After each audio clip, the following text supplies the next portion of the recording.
Ada Kak Som? Tak ada?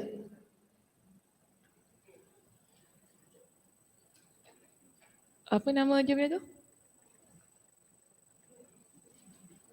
Saya tak ingat dah. Apa nama jamnya?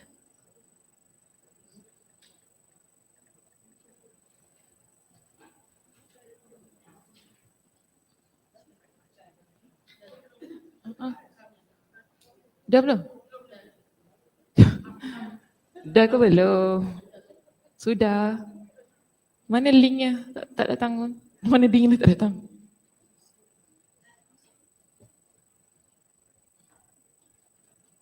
Dia punya sponge ni ada air liur lah.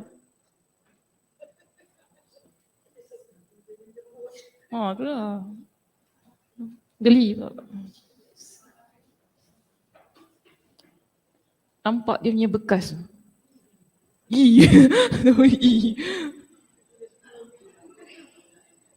Inilah juga antara penceramah punya masalah. Tak patut masjid kena lap lah lepas orang guna.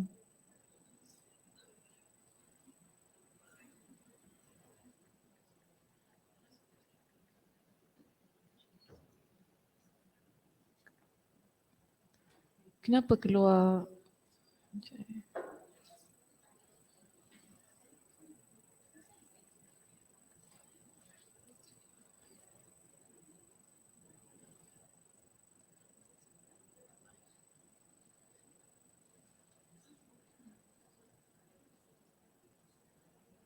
Okey.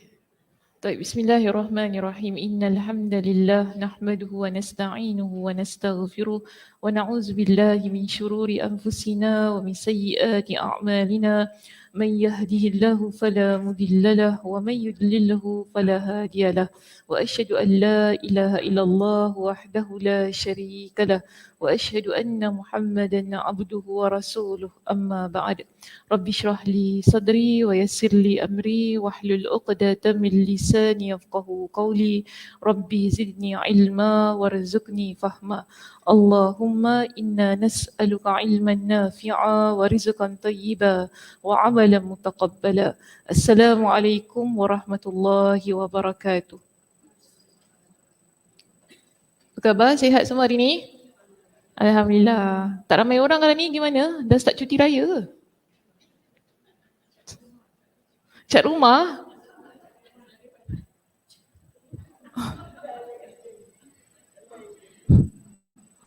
Cat rumah?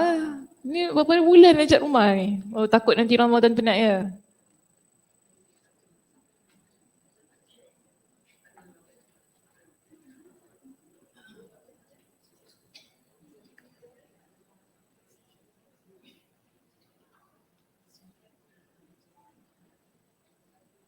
Sekejap saya nak post dulu je.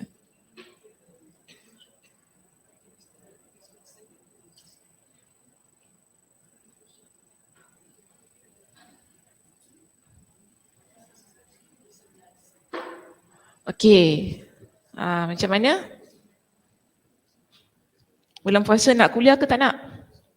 Minggu depan dah puasa Baru tak boleh minum air lah. Oh, Selasa. Hari Senin boleh minum air kan? Okey. Air tu penting untuk saya. Tekak kering. Okey, jadi 2 minggu Ramadan kita kuliah. Lepas tu biasalah macam biasa. Cuti. Sebulan nak betul Kak Dewi. Betul, 2 minggu sebelum raya, 2 minggu raya. Ke nak sebulan raya? Cukup lah ya. Kok lah. Tetamu. 2 minggu je raya. Oh, raya tak sebulan ya? Oh, Kak Dewi seminggu je. Oh, dah puasa. Nanti Kak Ram nak balik kampung. Kak Ram ada kampung sian Kak Ram. Balik kampung? InsyaAllah. Ya, jumpa matahari dia. Okey dah gurau-gurau je lah warm up sikit. Okey baik, hari ni Kak Som kau suruh apa? Bab 28. Okey. Bab 28 muka surat 167 betul? Oh 161 ya. Okey. Kak Ram muka surat apa Kak Ram? 189. Oh jauh. Okeylah. Mana-mana lah Yang penting lihat pada bab yang ke-28. Bab yang ke-28 bertajuk apabila dua khitan. Khitan ni maksudnya alat kelamin bertemu. Okay. Apabila dua khitan iaitu alat kelamin bertemu. Babun idzal taqal khitanani. Haddathana Mu'adz bin Fadalah qala haddathana Hishamun. Mu'adz bin Fadalah meriwayatkan kepada kami, dia berkata, Hisham meriwayatkan kepada kami. Kita ada ha di situ. Ha bermakna tahwilus sanad. Kalau bahasa kita kata dia tukarlah sanadnya. Okay? Al-Bukhari dia mengalihkan sanadnya. Maknanya di situ Al-Bukhari menukar sanadnya ke sanad yang lain. Wa haddatsana Abu Nu'aimin an Hishamin an Qatadah anil Hasani an Abi Rafi'in an Abi Hurairah an Nabi sallallahu alaihi wasallam qala إذا جلس بين شعابها الأربع ثم جهدها فقد وجب الغسل. تابعه عمرو بن مرزوق عن شعبة مثله. وقال موسى حدثنا أبان قال حدثنا قتادة أخبرنا الحسن مثله.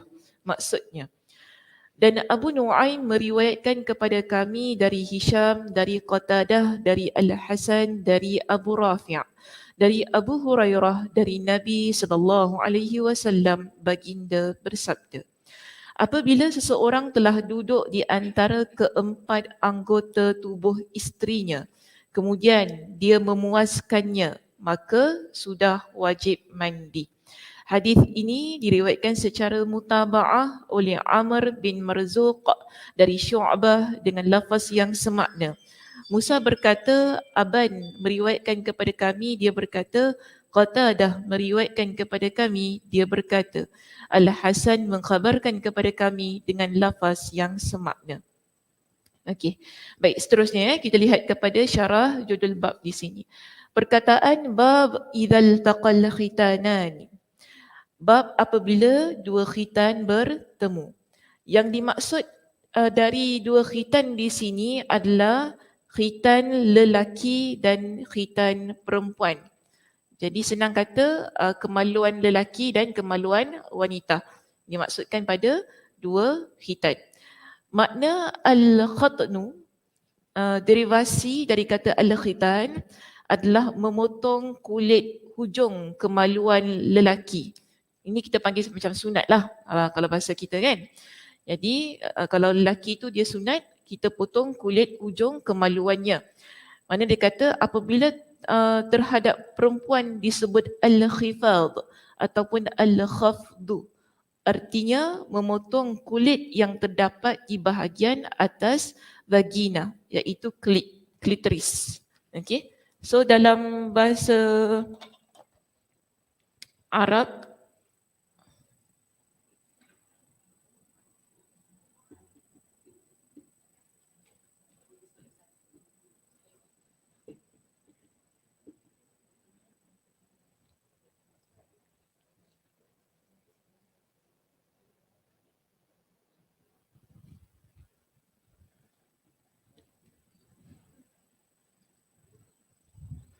al-khitan di situ dia kata daripada perkataan al-khatnu, yang bagi saya lah ini merupakan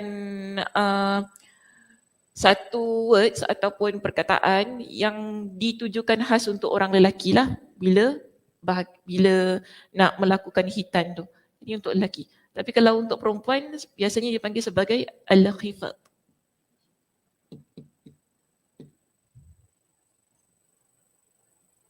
Okay. Al-khifat atau al-khafdu.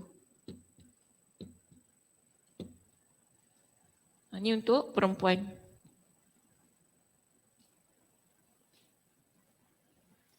dia dua perkataan yang berbeza lah. Tapi kalau kita bahasa Melayu semua kita kata sunat. Kan? Tapi kalau bahasa Arab ni untuk perempuan dipanggil sebagai al-hifat. Sebab apa? Yang dia potong tu ialah bahagian yang berbeza. Kalau orang perempuan, kulit yang terdapat di bahagian vagina, iaitu klitorisnya itu, kan, bentuknya mirip seperti jagar ayam jantan. Macam mana tu? Tak apalah, bayangkan sendiri. Okay. Yelah, kita orang perempuan tahulah kan macam mana. Ya. Yeah. Okay. Kita orang perempuan tahulah kan macam mana kan. Maknanya dia describe lah macam mana bentuk klitoris tu lah tadi. Okay. Antara kulit ini dengan liang vagina hanya dipisahkan oleh kulit yang tipis. Okay. Kedua istilah tersebut diungkapkan dalam bentuk muthanna dengan satu lafaz sahaja kerana yang dominan disebut adalah khitan. Kenapa tak sebut al-khitan dengan al-khifat sekali bersama? Tak sebut. Okay. Padahal dua-dua tu kita nampak ada perbezaan. Satu untuk lelaki, satu untuk perempuan. Dalam hadis cuma sebut al-khitan saja kan? Dia tak sebut al-khifat kan? Jadi di sini kita nak kata bahawa perkataan khitan tu lebih dominan dalam perbahasan. Maknanya itu adalah perkataan yang lebih dikenali. Okay? Sebab kalau kita kata perempuan pun khitan juga. Biasanya penggunaan lafaznya begitu. Jadi penggunaan perkataan al-khifat itu tak digunakan dalam teks hadis. Yang digunakan ialah satu perkataan sahaja iaitu al-khitan. Baik, jadi kata itu tak apalah, tinggalkan, terus masuk kepada perkataan Hisham di bawah. Perkataan Hisham. Hisham yang disebutkan pada kedua tempat dalam sanad di atas adalah Hisham ad-Dastuwai. Imam Al-Bukhari sengaja memisahkannya kerana Mu'adh mengucapkan haddathana sementara Abu Nuaim mengucapkan an. Jalur sanad Mu'adh sampai kepada sahabat dan seluruh perawinya berasal dari Basrah.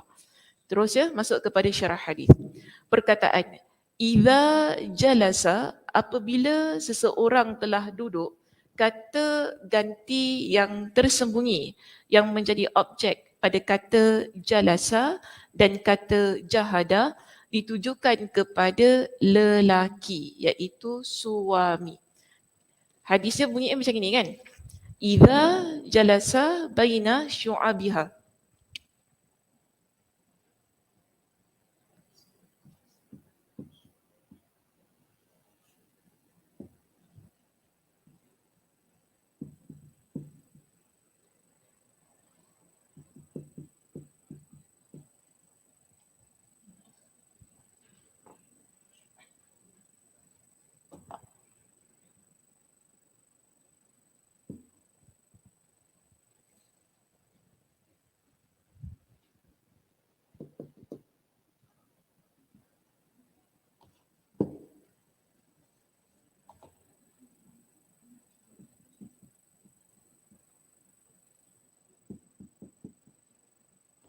Okay.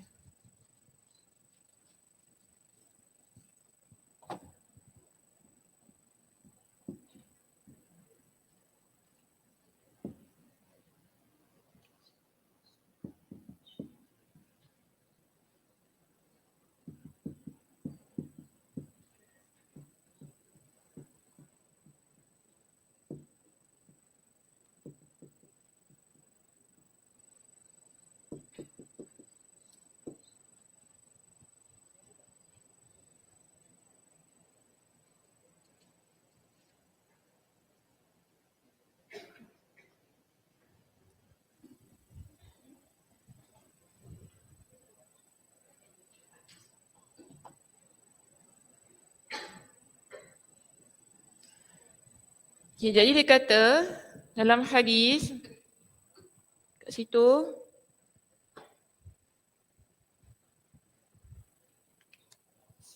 tadi katakan macam ni, apabila seseorang telah duduk, kata ganti yang tersembunyi yang menjadi objek pada kata jalasa dan kata jahada ditujukan kepada suami.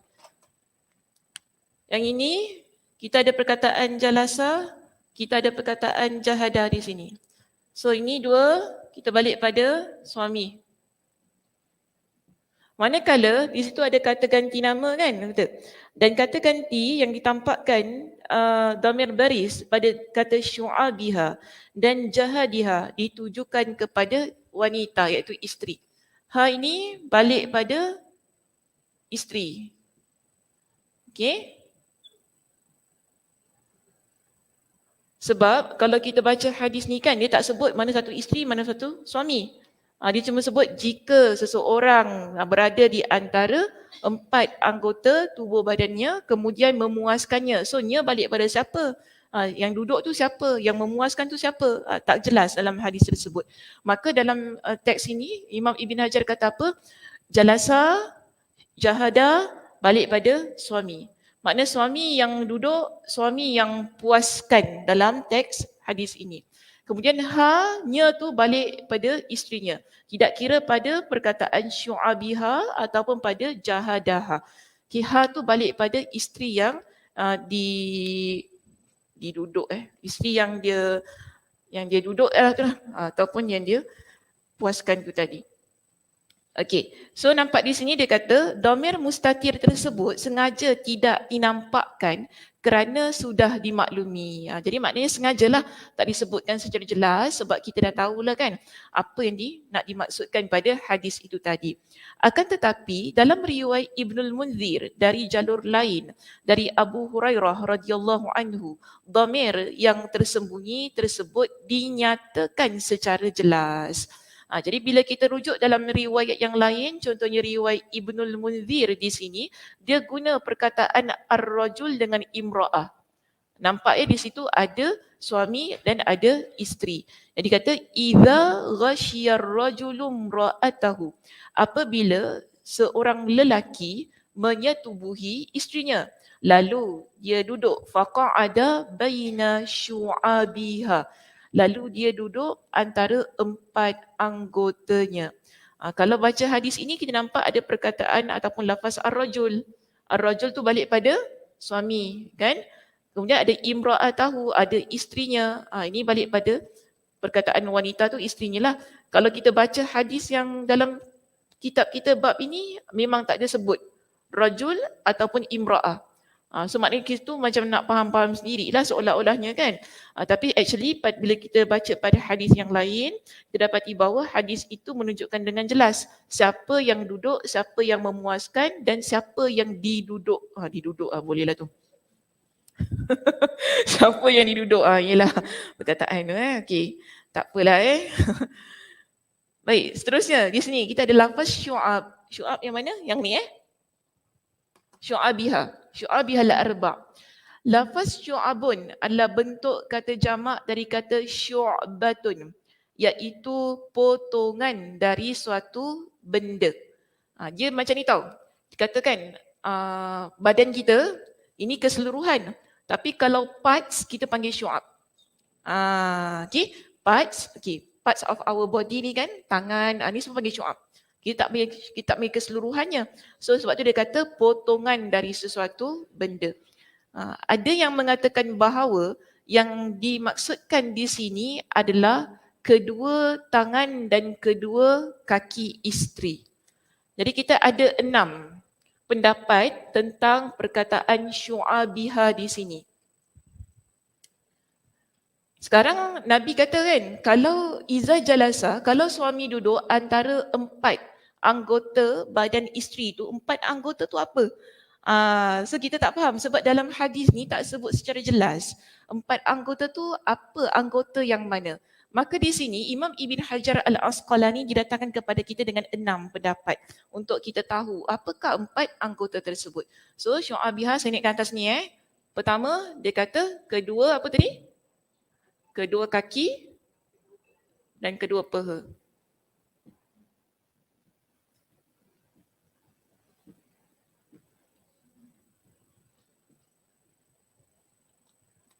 Kaki tahu kat mana? Paha tahu kat mana paha? Tahu okey, tak payah tunjuk Okay. Tak ada budak-budak tak apa. Kalau ada budak kena tunjuk. Kan? Budak tak faham. Okey, so kedua tangan Tangan. Siapa Kedua tangan dan kedua kaki dulu. Siapa cakap peha tadi?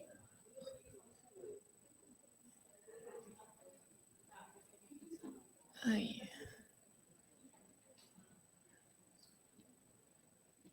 Kedua tangan dan kedua kaki. So ini pendapat yang pertama. Pendapat yang kedua kata apa? Kedua kaki dan kedua peha. Jadi 4 dah kan? Kedua apa tadi? Ini dekat sikit Kalau tangan dengan kaki macam jauh dah. Aduh kaki. Aduh kaki. Suka. Siapa suka tu? Orang tengah imagine ni. Orang tengah imagine ni. Tangan, kaki macam jauh kan? Normal. Tak, tangan kaki macam jauh. Kalau kaki dengan peha dekat sikit kan? Kaki peha. Okay. Kemudian kita tengok dekat sini dia kata ada yang mengatakan kedua betis dan kedua pehanya.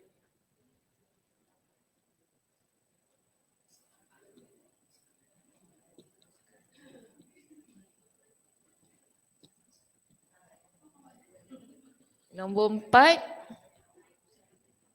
kedua betis dan kedua peha. Okay. Nombor 4, kedua peha dan iskataninya. Ada yang mengatakan kedua peha dan syafraninya. Okay. Ada yang mengatakan keempat sisi kemaluannya. So number 4, dia kata apa tadi? Okay. Al-Azhari mengatakan makna kata al-iskatani adalah kedua pinggul. Okay. Jadi kedua peha dan pinggul. Pinggul mana? Tepi kan? Sekejap aku ni tunjuk. Nampak kat tu. Sini kan? Okay. Betul Bukan belakang Itu buntut. Punggung.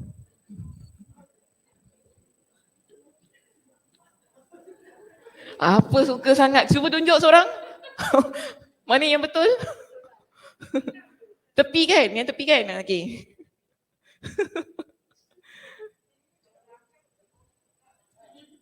Kat belakang tu, okay. Pinggul yang kanan kan? Kanan kiri kan? Tak sama dengan yang belakang kan? Belakang lain kan? Belakang lain. Okay. 5, tadi apa dia kata?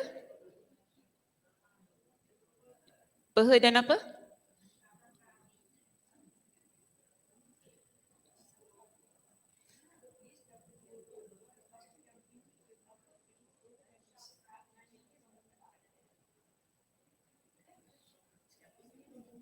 Oh, okey. Kedua peha dan syafraninya nombor 5. Okey. Makna syafran tu situ ialah dia kata kedua kelengkang. Okey. Nak tulis ke? Tak apalah tulis je. Okey, kedua kelengkang kemaluan seseorang. Seterusnya yang keenam dia kata keempat sisi kemaluannya.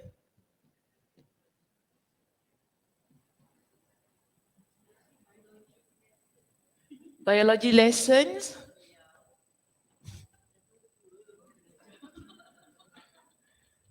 Praktikalnya dah kan? Sorry praktikal dah kan? Salah sistem. Keempat sisi kemaluan. Oh, praktikal dulu baru teori. Tak apa, praktikal dulu lagi senang.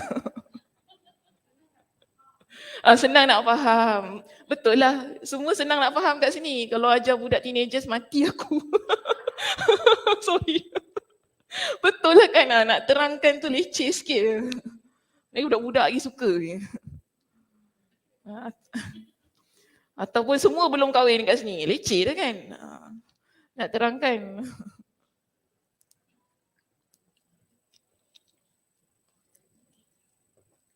Okey, jadi itu dia kata maksud baina syu'abiha, iaitu 4 anggota tubuh tersebut dia ada 6 pendapat. Jadi dia kata pertama kedua tangan dan kedua kaki dan kedua peha, pendapat yang kedua. Pendapat yang ketiga menyebutkan kedua betis dan kedua pehanya. Pendapat yang keempat kedua peha dan kedua pinggul. Pendapat yang kelima kedua peha dan kedua kelengkang kemaluan seseorang. Dan yang keenam ialah keempat sisi kemaluannya. Al-Qadi Iyad menguatkan pendapat yang terakhir. Pendapat yang terakhir yang mana? Yang nombor 6. Okey? Jadi Al-Qadi Iyad kata nombor 6 tu lebih tepatlah. Tapi kalau kita rujuk kepada pendapat Ibn Daqiqil Aid, dia kata menguatkan pendapat yang pertama. Pendapat yang pertama iaitu kedua tangan, kedua kaki. Lepas tu kita nak ambil yang mana ni?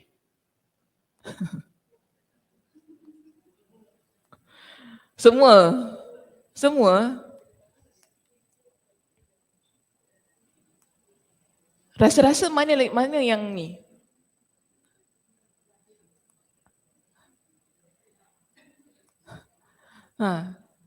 Cik Ana kata nombor 6. Nombor 6. Keempat sisi kemaluannya. Tapi Ibn Daqiqil Aid kata nombor 1. Yang pertama. Kedua tangan, kedua kaki. Tangan jauh sangat. Okey, kita tengok di sini. Dia berkata kerana itulah yang lebih dekat kepada hakikat duduk. Ibn Daqiqil Aid kata itu lebih dekat. Kalau duduk, kalau duduk maknanya dia lagi dekat dengan tangan dengan kaki. Okay, kerana itulah yang lebih dekat kepada hakikat duduk, ayat itulah hakikat duduk yang dimaksud. Kalimat tersebut berupa kinayah, kiasan untuk mengungkapkan jima' sehingga cukup dengan penyebutan kata itu tanpa harus menyebutkannya secara terang-terangan. Bagi saya semua bolehlah. Semua boleh, tak ada masalah. Sebab nak dikatakan yang dimaksudkan dengan idza jalasa baina syu'abihal arba' bermaksud berlaku persetubuhan antara suami dan isteri. Jadi tak kiralah dia duduk macam mana kan. Okey, yang 4 anggota isteri tu yang mana satu? Sebab kalau dah kita kata berlaku persetubuhan, semua anggota yang disebutkan itu terkena. Kan keseluruhannya terkena. Itu kalau kata kedua tangan, kedua kaki, of course lah kan. Kalau maaf saya cakap kalau dibuat daripada arah yang atas itu mesti akan kena kesemuanya. Itu dua tangan, dua kaki. Kedua kaki dan kedua peha. Ke macam mana? Tak boleh kena ke? Mesti kena ke? Mesti kena. Sorry mesti kenalah kan? Takkan tak kena kan? Mana-mana pergi pun mesti kena juga. Okay. Nombor 1, nombor 2, nombor 3, nombor 4, nombor 5, nombor 6 sampai nombor 6. Semua akan kena. Jadi makna kat situ tak jadi isu kita katakan. Yang penting ialah nak dimaksudkan dalam hadis ini berlakunya persetubuhan antara lelaki dan wanita itu suami dan isteri. Okey, tapi dia sebut di sini ialah kita kata nak jadikan sebagai kata kiasan. Ini indahnya bahasa Nabi. Nabi ni dia kadang-kadang bila dia nak terangkan tu dia tak sebutkan secara terang-terangan. Tapi dia guna bahasa kiasan untuk menunjukkan ketinggian bahasa yang baginda miliki ketika menyampaikan sabda baginda. Okey, seterusnya. Perkataan. Thumma jahadaha. Kemudian dia memuaskan. Siapa memuaskan siapa tadi?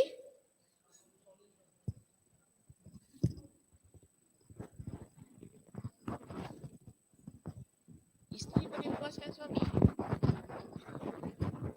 Dua-dua boleh kan? Dua-dua boleh kan?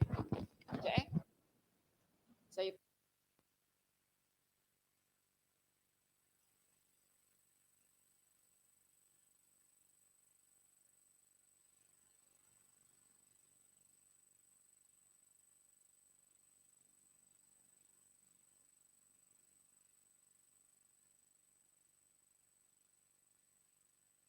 okey. Jadi sekarang dia baru sedap sikit. Maksud dia, perkataan thumma jahadaha, kemudian dia memuaskannya.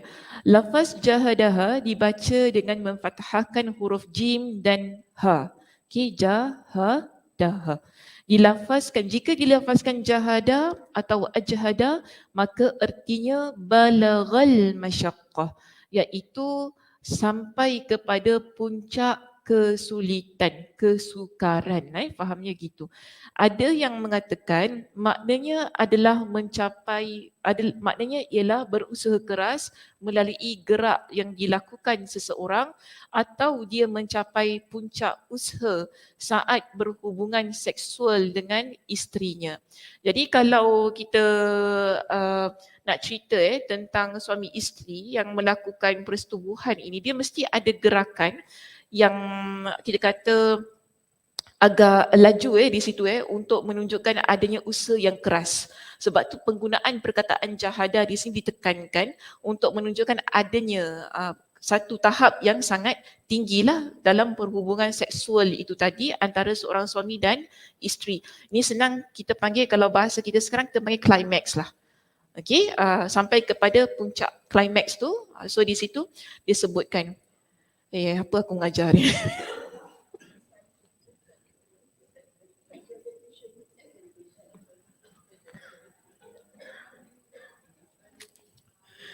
Saya baik dah kahwin. Aduh. Tak nasib baik yang cakap pun dah kahwin je. Kalau anak dara terlepas tak payah. Leceh sikit. Okey. Mana tadi? Dalam riwayat Muslim dari jalur Syu'bah dari Qatadah tercantum lafaz summa ajhada, kemudian bersungguh-sungguh.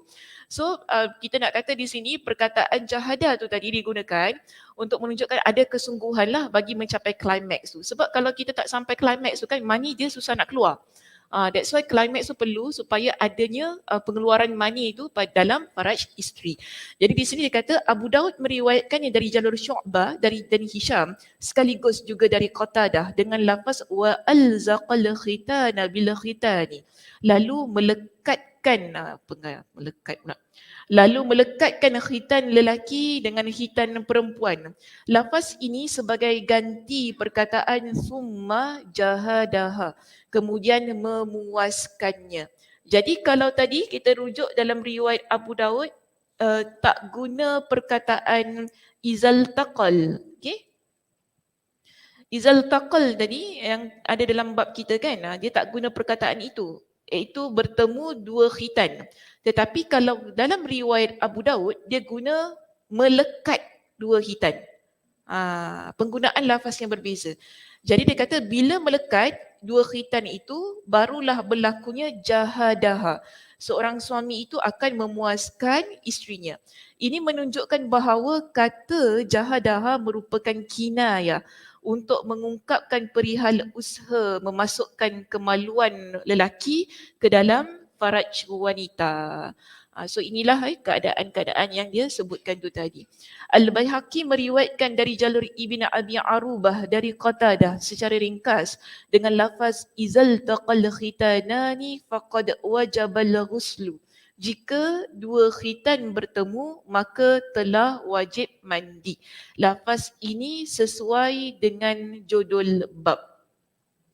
Sepertinya Al-Bukhari ingin mengisyaratkan kepada riwayat terakhir itu.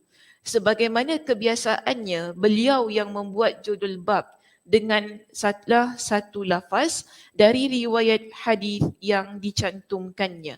Lafaz seperti ini juga diriwayatkan dari hadis Aisyah yang dikeluarkan oleh Asy-Syafi'i dari jalur Sa'id bin Al-Musayyib dari Aisyah radhiyallahu anha. Tetapi dalam sanadnya terdapat Ali bin Zaid, seorang perawi yang daif, yang lemah.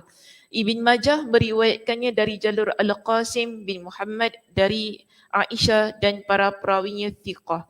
Yang ini kan, dalam perenggan ini diterangkan kepada kita ada riwayat-riwayat lain selain daripada riwayat Imam Al-Bukhari dengan status hadis yang berbeza.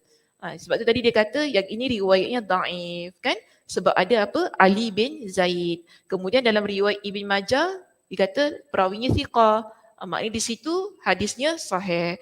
Maknanya didatangkan kepada kita dengan riwayat-riwayat lain lah untuk menerangkan tentang kekuatan pada hadis ini.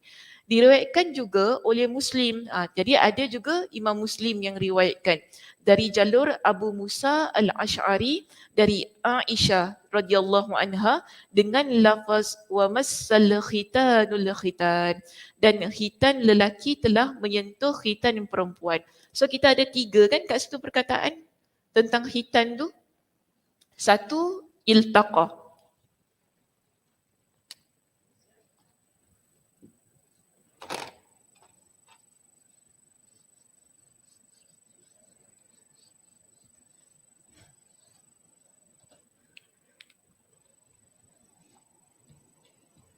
Satu, iltaqa. Iltaqa tadi maknanya apa?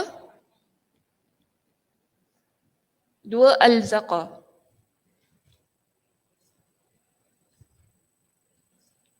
Iltaqa tadi maknanya apa? Okay. Iltaqa maknanya bertemu. Bertemu 2 khitan. Kemudian alzaqa tadi kata melekat kan? Melekat 2 khitan. Yang ketiga kita ada perkataan massa. Wa massal khitanul khitan. Massa maksudnya menyentuh. Jadi 2 kemaluan lelaki dan perempuan yang sentuh. Okey, menyentuh tadi.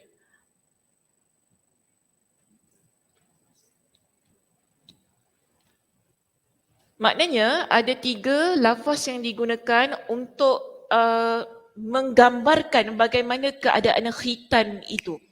Yang menunjukkan perlu wajibnya mandi. Pertama ialah bila bertemu 2 khitan, kedua bila melekat 2 khitan, dan yang ketiga ialah bila menyentuh. Okey, 2 khitan tu saling menyentuh. Yang kata di sini dimaksudkan bersentuhan dan pertemuan tersebut adalah posisi berhadap-hadapan. Bukan belakang depan tapi depan. Okey. Pertemuan tersebut adalah posisi berhadap-hadapan. Dalilnya adalah riwayat Imam At-Tirmizi dengan lafaz idza jawaza, apabila khitan telah melewati khitan. Jadi kita ada yang nombor 4. Perkataannya jawaza.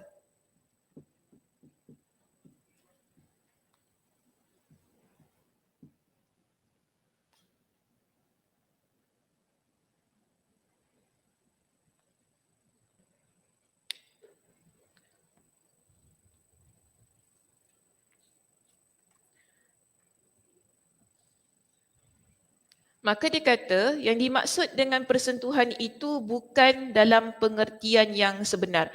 Kalau kita kata sentuh macam mana? Tangan. Sentuh macam mana? Sentuh gini je kan? Tak ada masuk kan? Maaf Maaf, kemaluan lelaki dengan kemaluan perempuan, kalau kita kata sentuh je, dia gini tau. Memang tidak ada penetrasi di situ. Okay? Tak ada keadaan yang menunjukkan bahawa kemaluan lelaki masuk dalam faraj wanita. Situasi itu tidak berlaku. That's why dia kata di sini, dia kata yang nak dimaksudkan dengan persentuhan itu bukan dalam pengertian sebenarnya. Takkanlah kalau sentuh je gitu dah kena wajib mandi. Betul tak? Sebab tu macam tak berapa sesuai kalau kita nak faham sentuh macam ini saja. Maka dia kata kerana tidak dapat digambarkan maksud hadis jika makna yang difahami hanya bersentuhan dalam pengertian yang sebenarnya itu. Padahal yang dimaksud adalah manakala hujung kemaluan sudah tenggelam ke dalam vagina. Bererti persentuhan yang disebutkan dalam hadis adalah kiasan sahaja. Jadi daripada pertama sampai yang keempat ini, kita nampak penggunaan lafaznya berbeza-beza.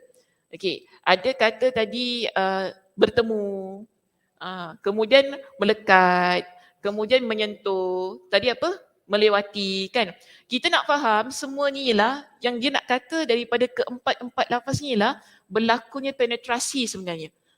Okey, suami dia betul-betul masukkan kemaluan dia pada faraj isteri. So di situ dia katalah hujung kemaluan tu dia betul-betul tenggelam, sudah tenggelam ke dalam vagina isteri tersebut.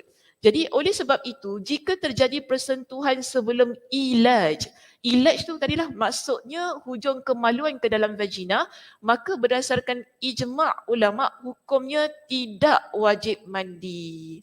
Maknanya kalau hanya berlaku persentuhan saja, tak wajib mandi. Sebab hadis ni bincangkan tentang kewajipan mandi. Dia kata bila wajib mandi? Bila berlaku dua hitan dengan dua hitan bertemu. Jadi dua hitan dengan dua hitan bertemu tu macam mana? Takkanlah setakat bersentuhan begitu saja. Tak boleh. Sebab kalau kita kata setakat bersentuhan gitu saja, tak wajib mandi. Kan?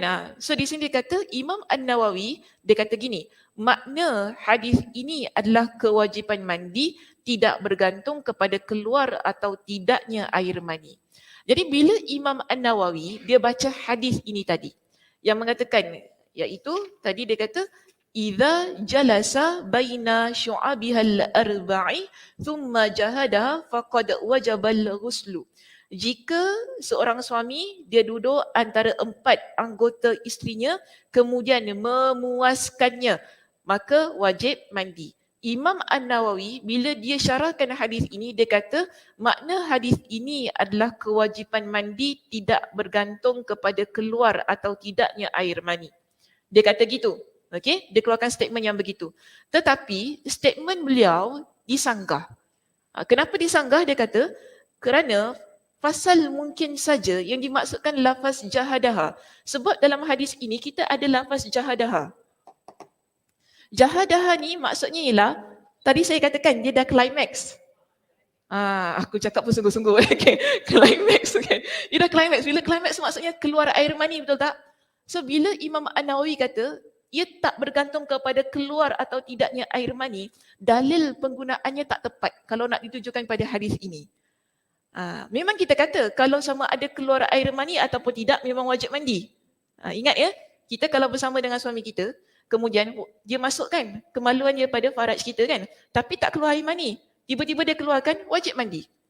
Wajib tetap wajib, walaupun tak keluar air mani. Tetapi dalil yang digunakan bukan dalil ini. Mesti dalil lain. Sebab apa? Dalil ini dia ada perkataan jahadaha. Jahadaha maksudnya memuaskan. Maknanya kedua-dua suami dan isteri itu kita kata dalam keadaan yang sangat terangsang dan sangat keluar air mani. Dua-dua keluar air mani. So di sini dikatakan kalau begitu, okay, pasal mungkin saja yang dimaksudkan lafaz jahadaha di sini adalah keluarnya air mani. Kerana keluarnya air mani merupakan puncak dari persetubuhan itu. So bila guna perkataan jahadaha, nak kata tak keluar air mani macam tak masuk akal. Jadi sebab tu pendapat Imam An-Nawawi yang dia gunakan hadis ini untuk untuk mengatakan kewajipan mandi itu tidak bergantung kepada keluar atau tidaknya air mani ditolak.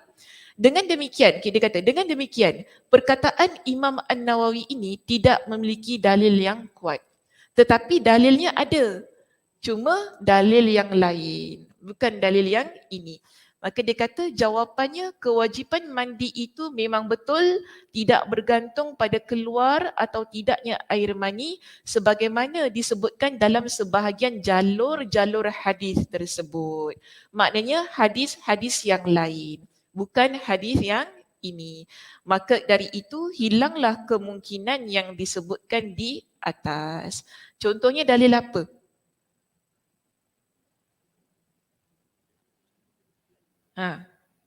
Dah belajar kan? Apa dalil apa Kak Som? Macam mana? Apa dia tu? Mulutnya gerak tapi tak dengar. Apa benda?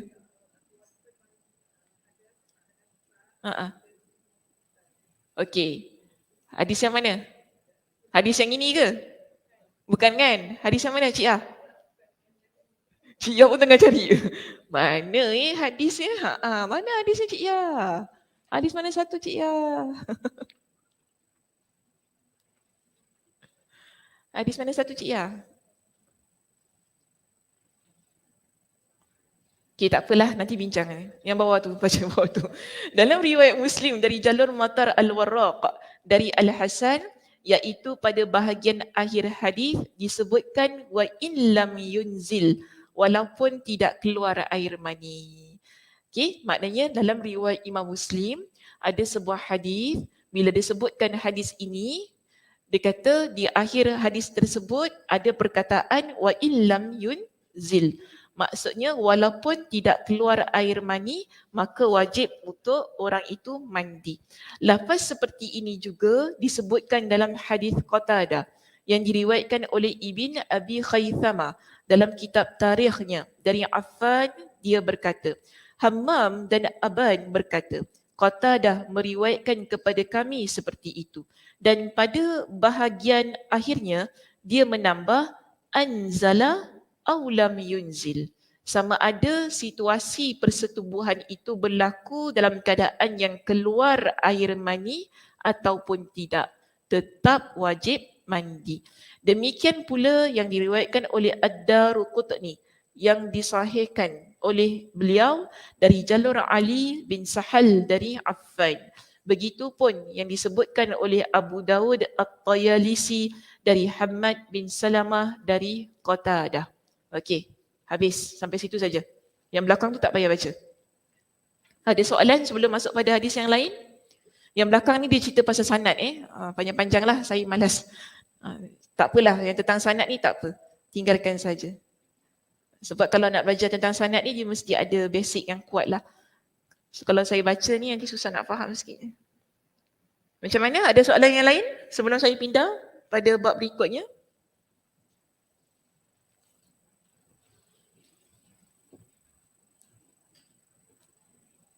Nak tanya apa-apa tak?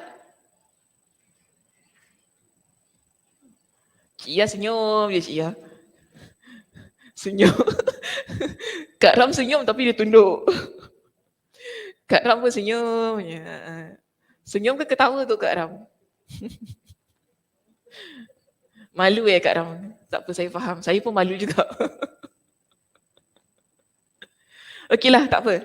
Kita terus ya, masuk kepada bab 29. Bab 29 ni panjang sikit lah. Tapi saya akan masuk pada bahagian yang tertentu saja untuk kita bezakan hadis ini dengan hadis yang sebelumnya tadi. Okey? Baik, bab yang ke-29 iaitu mencuci cairan kemaluan wanita yang mengenai bahagian tubuh lelaki. Babu ghasli ma yusibu min farjil mar'ati.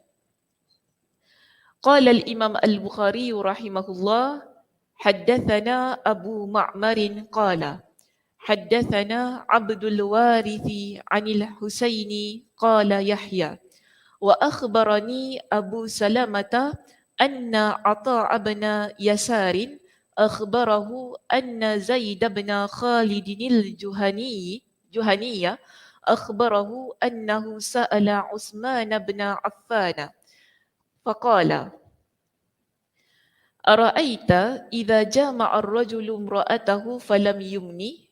Qala Utsman yatawadda'u kama yatawadda'u lis-salati wa yaghsilu dzakarahu. Qala Utsman sami'tuhu min Rasulillah sallallahu alaihi wasallam. Fasa'altu an dhalika Ali ibn Abi Talib wa Zubair ibn al-Awwam wa Talhah ibn Ubaidillah wa Ubay ibn Ka'b radhiyallahu anhum fa'amaruhu bidzalik. Qala Yahya wa akhbarani Abu Salamata anna Urwa ibn az-Zubair akhbarahu anna Aba Ayyub akhbarahu annahu sami'a dhalika min Rasulillah sallallahu alaihi wasallam. Abu Ma'mar meriwayatkan kepada kami, dia berkata, Abdul Warith meriwayatkan kepada kami dari Al-Husain, dia berkata, Yahya berkata, dan Abu Salamah mengkabarkan kepada aku bahawa Ata' bin Yasar mengkabarkan kepadanya, bahawa Zaid bin Khalid Al-Juhani mengkabarkan kepadanya, bahawa dia bertanya kepada Utsman ibn Affan, bagaimana menurutmu apabila seorang lelaki menyetubuhi isterinya namun tidak mengeluarkan air mani? Utsman menjawab, hendaklah dia berwuduk seperti wuduk untuk mendirikan salat dan mencuci kemaluannya. Utsman berkata, aku mendengarnya dari Rasulullah sallallahu alaihi wasallam. Lalu aku menanyakan hal itu kepada Ali bin Abi Talib, Az-Zubair bin Al-Awwam, Talhah bin Ubaidullah dan Ubay bin Ka'ab radhiyallahu anhum. Mereka juga menyuruhnya demikian. Yahya berkata, dan Abu Salamah meriwayatkan kepadaku bahawasanya Urwah bin Az-Zubair mengkabarkan kepadanya bahawa Abu Ayyub mengkabarkan kepadanya bahawasanya dia mendengar hal itu dari Rasulullah sallallahu alaihi wasallam. Baik, syarah judul bab. Perkataan babu ghasli ma yusibu. Bab mencuci apa yang mengenai ataupun apa yang terkena. Maksudnya bahagian tubuh lelaki. Min farjil mar'ati. Dari kemaluan wanita. Maksudnya yang mengenai bahagian tubuh lelaki itu merupakan cairan dari kemaluan wanita atau sejenisnya. Okey, apa beza hadis ni dengan hadis yang sebelumnya tadi?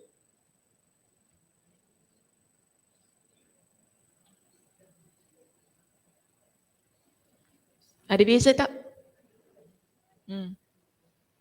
Apa bezanya?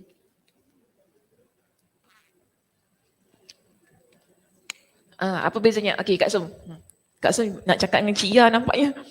Cakaplah dengan saya yang tanya bukan Cik Ia tanya.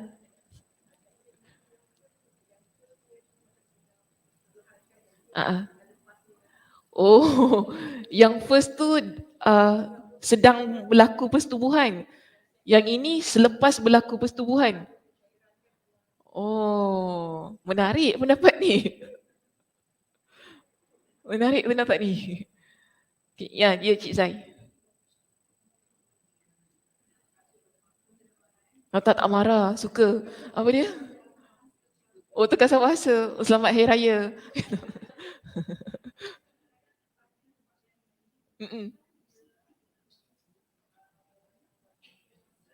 Ya, mesra.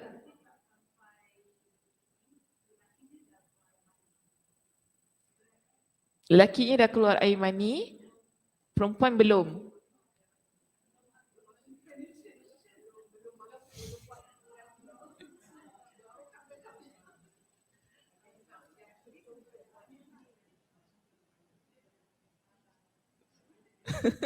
Oh, dia main pas-pas pula. Okey, sila.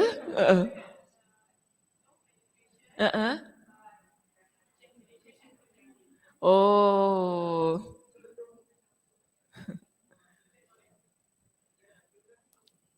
Tak betul.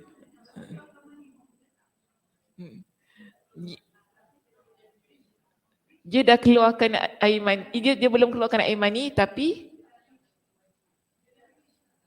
dari tak faham. sorry, tak faham. Macam mana? Dia dah reach tapi tak keluar air mani. So the penetration berlaku ke tidak? Tak payah tengok buku, memang tak ada dalam buku. Itu tadi pendapatnya tadi kan?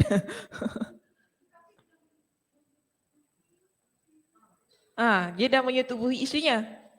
Maknanya tak keluarkan air mani. Okey, lepas tu tak payah mandi. Dah kecoh.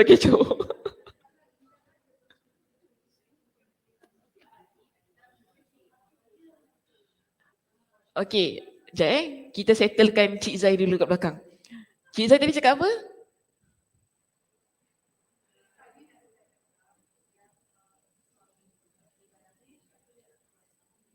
Suaminya dah menyetubuhi isterinya tapi tak keluar air mani. Belum setubuh dah keluar air mani.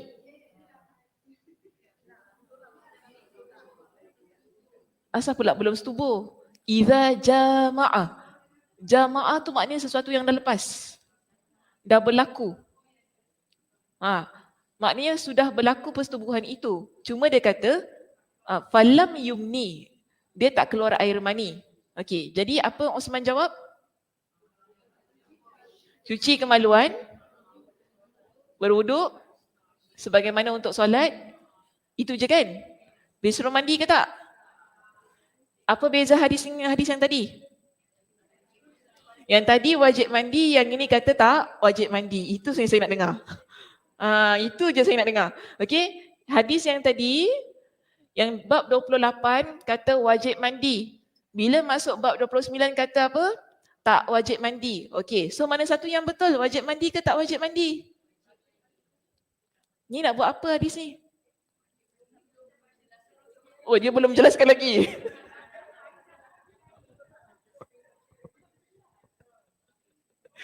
Belum baca syarah hadis lagi Oh, betul juga. Belum baca syarah hadis lagi. Ni kena simpan dulu hadisnya, tak boleh tolak. Oh gitu. Tergantung ceritanya. Okey, baik. Kita ada perkataan, syarah hadis tu kan. Ada perkataan Anil Husain, tinggalkan. Perkataan Qala Yahya, tinggalkan. Perkataan Wa akhbarani, tinggalkan. Perkataan akhbarani Abu Salamah, tinggalkan. Perkataan Annahu sami'a dzalika min Rasulillah, tinggalkan. Okey. Masuk, cuba cari perenggan. Saya nak masuk terus. Okey. Cari perenggan yang bermula dari jumhur ulama berpendapat. Jumpa tak? Jumhur ulama berpendapat bahawa kandungan hadis bab di atas yang menyatakan cukup berwuduk saja apabila tidak mengeluarkan air mani saat bersenggama telah dinasakh, dihapus hukumnya. Jumpa tak Cik Yah? Muka surat berapa? 172. Okey. 178 lah, sama dengan saya. Last paragraph, okey. Kak Dewi, muka surat? 172 sama dengan Kak Som. Kak Ram? 202, makin tinggi. 202. So kita ada 3 muka surat di situ Yang penting, tak kira lah, mungkin ada yang berbeza lagi muka suratnya. Tapi saya nak masuk pada perenggan jumhur ulama berpendapat bahawa kandungan hadis bab di atas, iaitu bab yang ke-29 ini, yang menyatakan cukup berwuduk sahaja apabila tidak mengeluarkan air mani saat bersenggama telah dinasakh. Telah dihapus hukumnya. Jadi pegang hukum yang mana? Yang pertama. Apa hukum pertama tadi? Wajib mandi. Sebab hadisnya ni sahih, tetapi hukumnya sahaja yang dinasakh.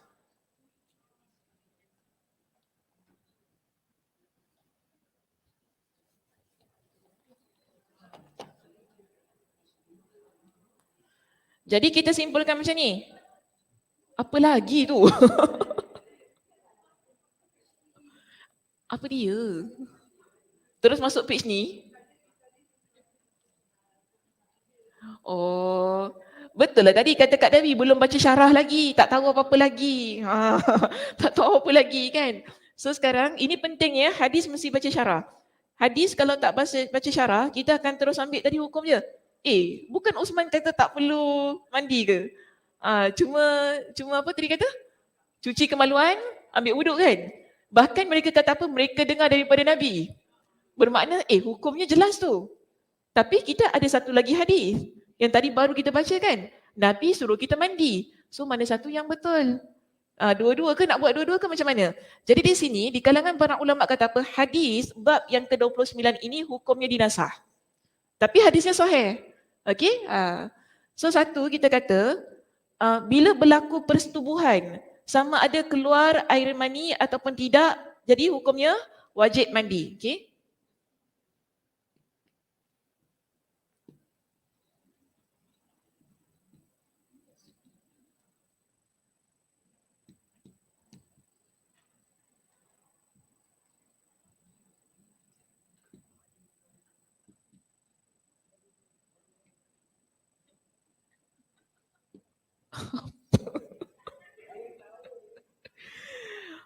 Makcik-makcik ni kan geram je aku tahu.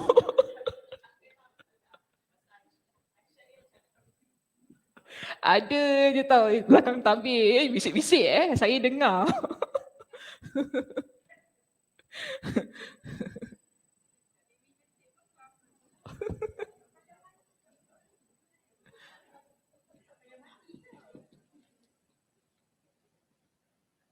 Okey. Jadi hadis yang bab 29. Okey.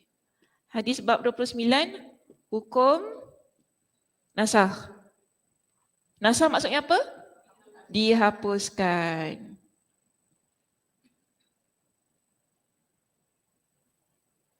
Biasanya hukum yang dihapuskan ni dulu memang begitu cara pengamalannya. Tapi kemudiannya bila datang lagi wahyu yang lain, undang-undang yang lain, maka hukum yang lama tu kita hapuskan. Diguna pada hukum yang baru disebutkan oleh Nabi sallallahu alaihi wasallam itu tadi. Baik, jadi kata dia, jumhur ulama berpendapat bahawa kandungan hadis bab di atas yang menyatakan hukum berwuduk sahaja apabila tidak mengeluarkan air mani saat bersenggama telah dinasah. Itu dihapus hukumnya oleh kandungan hadis Abu Hurairah dan Aisyah yang disebutkan pada bab sebelumnya. So bila kita bincang tentang hukum nasah ni kan, dia mesti satu dalil yang menghapuskan dalil yang lain. Dia macam tu. Kita ada dalil bab 28. Kita ada dalil bab 29. Jadi, mana satu yang menghapuskan yang mana satu? Bab yang 28 menghapuskan bab 29. Okey? Dalil bab 28 menghapuskan hukum yang ada pada dalil bab 29. Jadi dalilnya tadilah hadis Abu Hurairah dan Aisyah yang disebutkan pada bab sebelumnya. Dalil yang menyebutkan penasahannya tersebut adalah hadis riwayat Ahmad dan lainnya dari jalur Az-Zuhri dari Sahal bin Sa'ad. Dia berkata, Ubay bin Ka'ab meriwayatkan kepada aku bahawa fatwa yang pernah mereka keluarkan wajibnya mandi kerana keluarnya air mani merupakan dispensasi, maknanya rukhsah yang diberikan kepada Rasulullah sallallahu alaihi wasallam pada permulaan dakwah Islam. Namun sesudah itu baginda memerintahkan untuk mandi setiap kali bersetubuh walaupun tidak keluar air mani. Jadi maknanya hukumnya dulu memang okey-okey saja kalau kita just sekadar cuci dan mengambil air wuduk. Tapi kemudian dia kata sini kan, sesudah itu Nabi perintahkan. Tak kira sama ada keluar air mani ataupun tidak, ia jadi wajib untuk mandi. Ibn Khuzaimah dan Ibn Hibban mensahihkan riwayat tersebut. Al-Ismaili berkata, hadis ini sahih sesuai dengan pensyaratan Al-Bukhari. Demikian penilaiannya. Sepertinya dia belum mengetahui kecacatan riwayat itu. Para ulama berselisih pendapat apakah Az-Zuhri telah mendengarnya dari Sahal. Inilah yang dikata kecacatan riwayat tu lah kan. Adakah Zuhri itu dia dengar daripada Sahal? Ini yang hadis tadi tu, yang dekat atas sekali tu. Dari jalur Az-Zuhri, dari Sahal bin Sa'ad, dia berkata Ubay bin Ka'ab meriwayatkan. Dia balik pada hadis dekat atas tu. Jumpa tak? Jumpa Yang tadi tu, yang kita baca kan. Jumhur ulama berpendapat bahawa kandungan hadis di atas, kemudian kata ketika hadis Abu Hurairah bawah tu. Yes. Az-Zuhri, dari jalur Az-Zuhri dari Sahal bin Sa'ad. Dia berkata Ubay bin Ka'ab. Okay. So yang dia bincangkan dekat sini, dia kata ada pendapat yang kata ada betul ke Az-Zuhri ni dengar hadis tadi daripada Sahal? Maksudnya balik pada yang atas tu. Para ulama bersisih pendapat apakah Az-Zuhri telah mendengarnya dari Sahal. Memang. Apa yang memang? Abu Daud dan Ibn Huzaimah meriwayatkannya juga dari jalur Abu Hazim dari Sahal. Dalam sanad ini pun terdapat kecacatan lainnya yang disebutkan oleh Ibn Abi Hatim.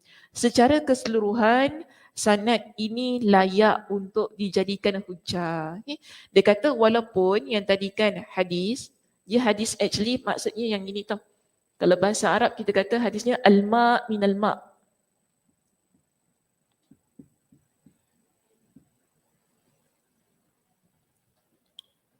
Al-ma' minal ma'. Mandi wajib ialah kerana keluarnya al-ma' ni maksudnya air mani. Okey. Walaupun bunyinya macam air daripada air, tapi maksudnya wajibnya mandi ialah kerana keluarnya air mani. Tapi walaupun di kalangan para ulama mereka kata berlaku kecacatan pada riwayat hadis ini. Namun dia kata hadis ini tetap boleh dijadikan sebagai hujah. Okay, kerana dia kata, mana tadi?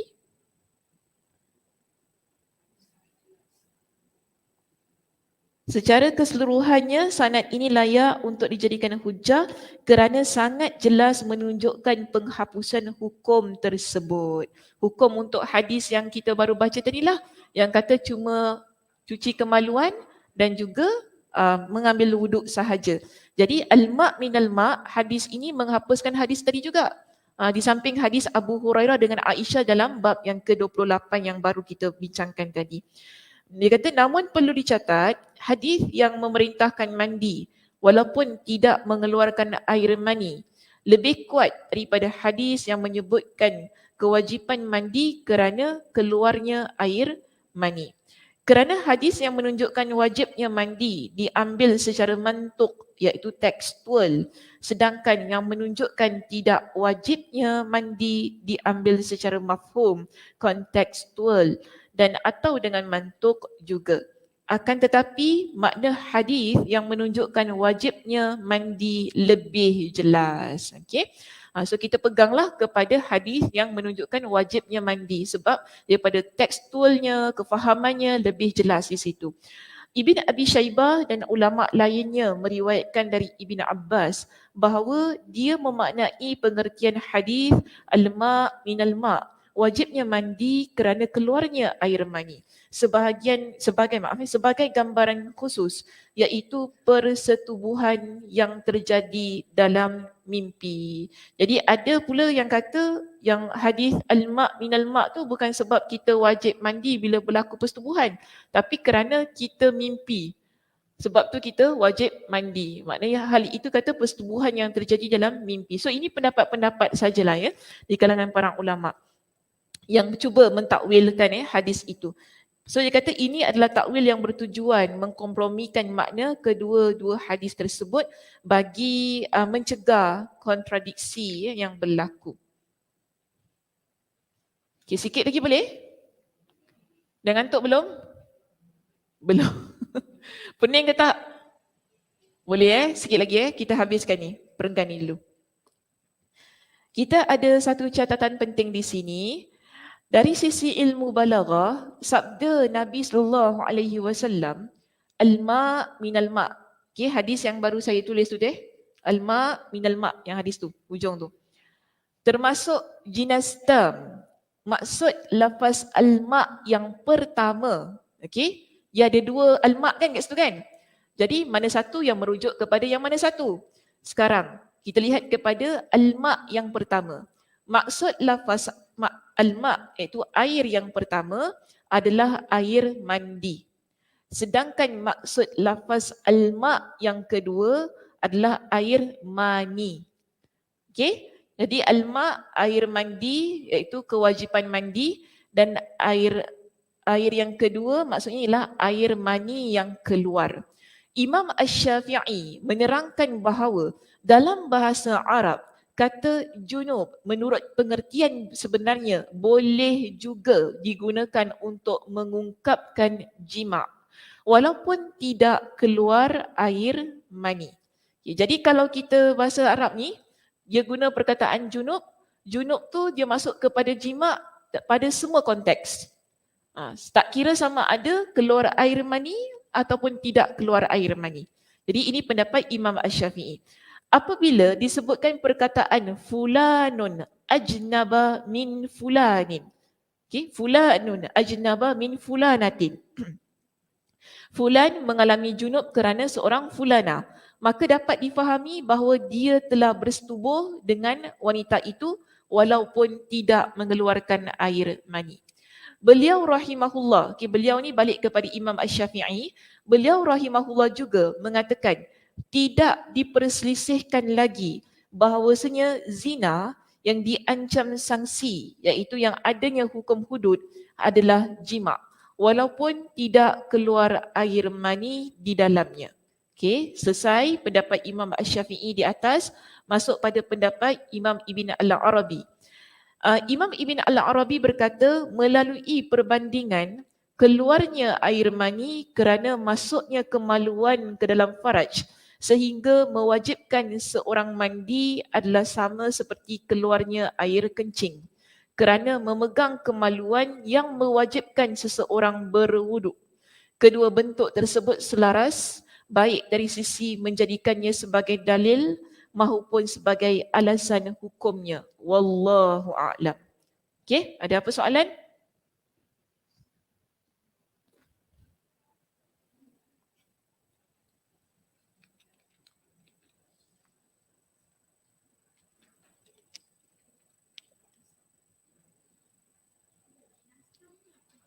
Apa dia? Mana?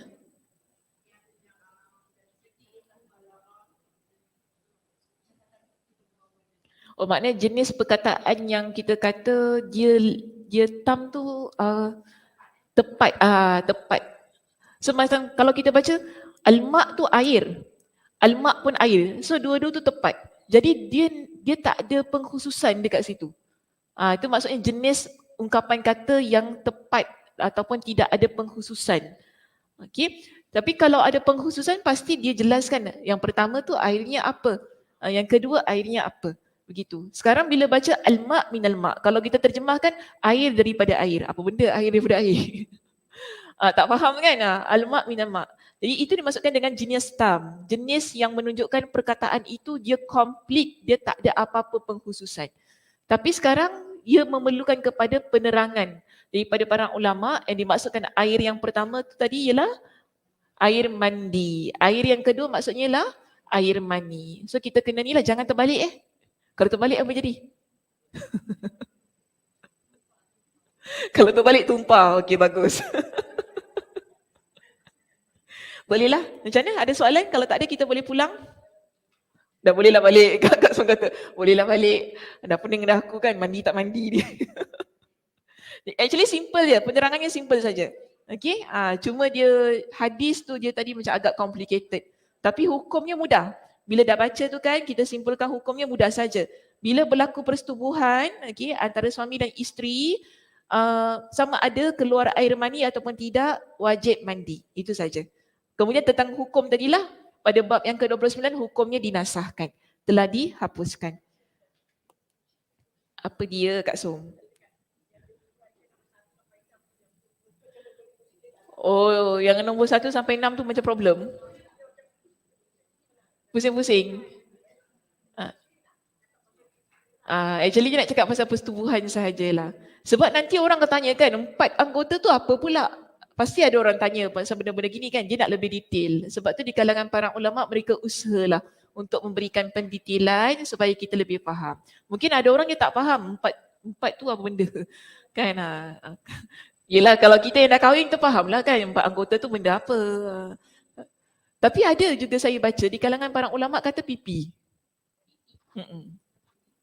Kenapa pipi? Ya, mungkin dia cium. Allahuaklam lah kan. Ada kata pipi. Pipi dengan tangan. Ada juga pendapat-pendapat yang begitulah. Cuma dalam kitab ni dia tak masukkan. Okey, itu sajalah perbincangan kita pada pagi ini. Terima kasih di atas perhatiannya. Mudah-mudahan Allah Subhanahu Wa Taala berikan kepada kita dengan kefahaman, okey, dengan satu kekuatan lah ya untuk terus-terusan mengikut pengajian kita pada pagi ini. Okey, saya tutup dengan tasbih kafarah. Subhanakallahumma wa bihamdika asyhadu an la ilaha illa anta astaghfiruka wa atubu ilaik. Assalamualaikum warahmatullahi wabarakatuh.